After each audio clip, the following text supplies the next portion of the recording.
We share research-related facts. It is all about learning research facts and sharing with others.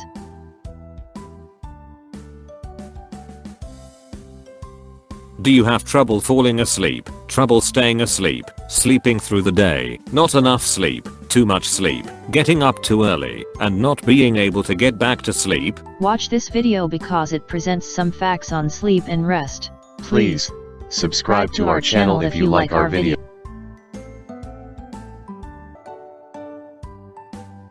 There has been numerous news about death of people around us lately, together with some of our experiences about the year 2020. Sometimes, these affect the state of sleep and rest. Colton and Altevogt, 2006, once remarked that 50 to 70 million Americans chronically suffer from a disorder of sleep and wakefulness, hindering daily functioning, and adversely affecting health and longevity. This is true because man is the only mammal that willingly delays sleep. Sleep is a state of the body and mind that normally recurs for many hours every night, in which the nervous system is largely inert, the eyes closed, the postural muscles relaxed, and the consciousness essentially suspended. In this video, we shall talk more about sleep than rest. This is true because rest refers to the calmness of the body and mind, which helps to prevent nervous breakdown. Rest does not necessarily mean that someone is asleep. From the acceptable definition on the screen, sleep is a state of partial unconsciousness from which one can awaken. Sleep is a natural part of life. Sleep is required by all plants and animals for survival. Sleep is nature's way of giving the body a chance to overhaul all its parts to prevent a breakdown. According to Ferry et al. 2008, sleep is a naturally recurring state of mind and body, characterized by altered consciousness, relatively inhibited sensory activity, reduced muscle activity, and inhibition of nearly all voluntary muscles during rapid eye movement REM sleep. More so, during sleep, all activities are decreased. Physical and mental strength is partially restored during the process of sleep. But what happens when someone is asleep? During sleep, The heart beats more slowly. Breathing becomes shallow. Body temperature decreases. Every organ decreases its work for needed rest. Lesser supply of blood supply to the brain. Movement of the intestinal tract are retarded. Maintain a calm and peaceful state of mind. All secretions of the body are reducing except that of the skin. Other facts to know about sleep are: Adequate sleep is important to personal health. Sleep allows the body to function effectively and efficiently. The following basic information will help individuals getting good sleep. Individuals need at least 8-9 hours of sleep daily, to enable one to feel at his best. Individuals should have a regular bedtime and stick to it. A quiet and dark room encourage good sleep. Sleeping is best done on comfortable beds and comfortable room temperatures. Avoid heavy meals close to bedtime. Spend more quiet time relaxing before going to sleep, e.g. read a story, take a warm bath. Quiet and restful music may help encourage sleep, and there should be good fresh air in the room. Inability to sleep is referred to as insomnia. Many of the causes of insomnia can be prevented, for instance tiredness, overeating, anxiety, poor sleeping conditions. Persistent sleeplessness can be dangerous and a doctor's advice may be necessary.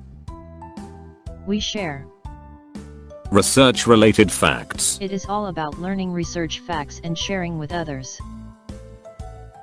Let us visit www.web.com to read the explanation of Robert H. Lustig, reported by Catherine Cam.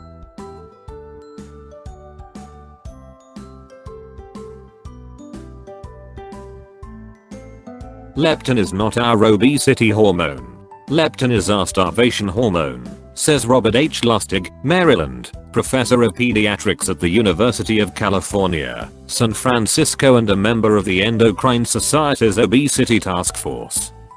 Leptin is a protein that's made in the fat cells, circulates in the bloodstream, and goes to the brain.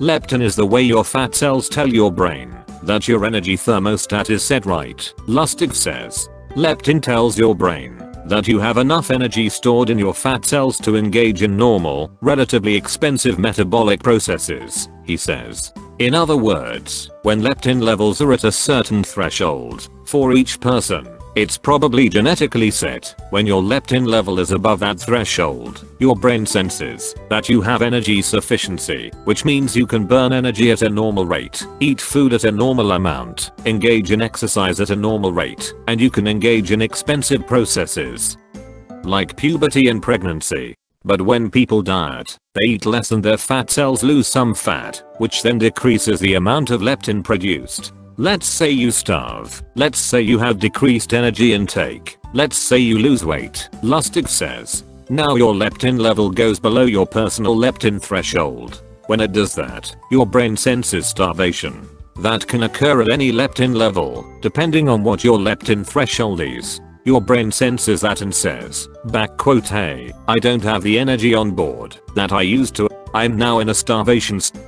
It is worth concluding based on the study by Spiegel et al. 2004, that people who don't get enough sleep are more likely to have lower level of leptin. Hence, concluded that leptin levels are dependent on sleep duration. We share research-related facts. It is all about learning research facts and sharing with others.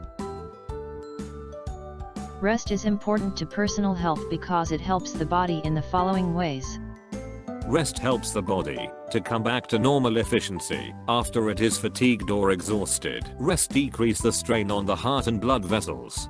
Rest quiets the nervous system, thus relieves excitement. Rest reduces the active motion of some parts of the body, thereby avoiding strain and injury. A few minutes of relaxation each day refreshes and enables one to continue his task with greater ease. According to the American Academy of Sleep Medicine 2005 and Howery 2011, there are 8 categories of sleep disorders. International Classification of Sleep Disorders ICSD-2 are 1. Insomnias. Insomnia is characterized as a complaint of insufficient sleep. Sleep difficulties can lie in difficulties in falling asleep, in frequent awakening during sleep, in waking too early in the morning, or in poor quality, non-restorative sleep. According to the American Academy of Sleep Medicine, 2005, fatigue, irritability, or cognitive problems are some of the daytime consequences of this poor sleep. 2. Sleep-related breathing disorders. These are sleep problems that are characterized by disordered breathing during sleep. 3. Hypersomnias of central origin not due to a circadian rhythm sleep disorder, sleep-related breathing disorder, or other cause of disturbed sleep. This category tries to indicate that many sleep disturbances that are dealt with in other parts of the International Classification of Sleep Disorders, ICSD-2, may also cause excessive daytime sleepiness, EDS, but this third disorder is different. 4. Circadian rhythm sleep disorders. Human functioning is regulated by an internal clock that is located in the suprachiasmatic nucleus. This clock dictates when we become sleepy and when we become alert. It may be malfunctioning. For example, it may have a periodicity that is significantly longer than 24 hours, or it may be misaligned with local clock time, such as in jet lag. 5. Parasomnias. Parasomnias are undesirable events that accompany sleep. Often they seem to be purposeful and goal-directed. They may result in injuries, disturb sleep of the patient as well as of others, and they may cause untoward psychosocial developments. 6.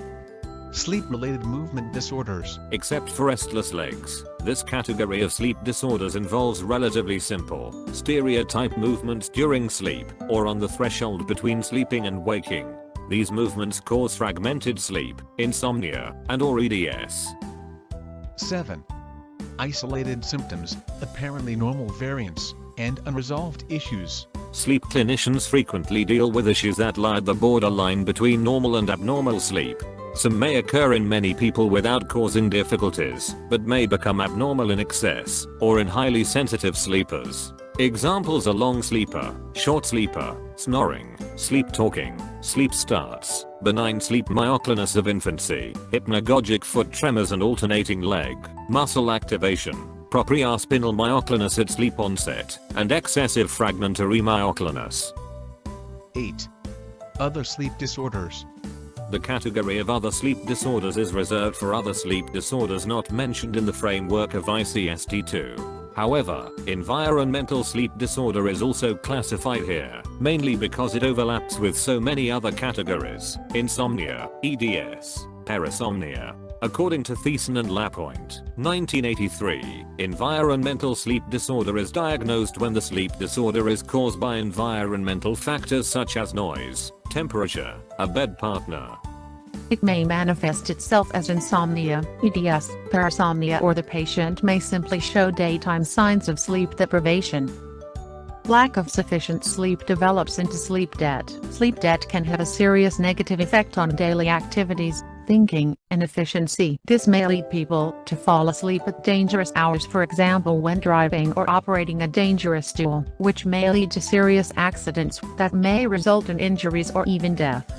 But, wait, it seems we all need to know the 8 categories of sleep disorders. So, what are the 8 categories of sleep disorders? In an attempt by Cheryl et al. 1998, to verify if physical activity and moderate exercise could be used to correct human sleep disorders, 319 men and 403 women that are self-reported sleep disorder patients were used for research purposes. It was concluded that regular exercise may be a useful therapeutic modality for the treatment of patients who have trouble falling asleep, trouble staying asleep, falling asleep during the day, not enough sleep, too much sleep, waking up too early, and not being able to get back to sleep. The outcome of the study even shows clearly that uses of medications or alcohol to correct sleeplessness leads to coexistent respiratory disease, increasing age and increased risk of disturbed sleep. We share research-related facts. It is all about learning research facts and sharing with others. Acknowledgements. Special thanks to Professor Peter J. Horry, Dr. A. A. Kalawal, Professor M. A. Suleiman, Professor D. L. Sherrill, Professor K. Kochow, and Professor S. F. Kwan. We share TER appreciates the contribution of the aforementioned scholars to the body of knowledge and hugely indebted to each of them.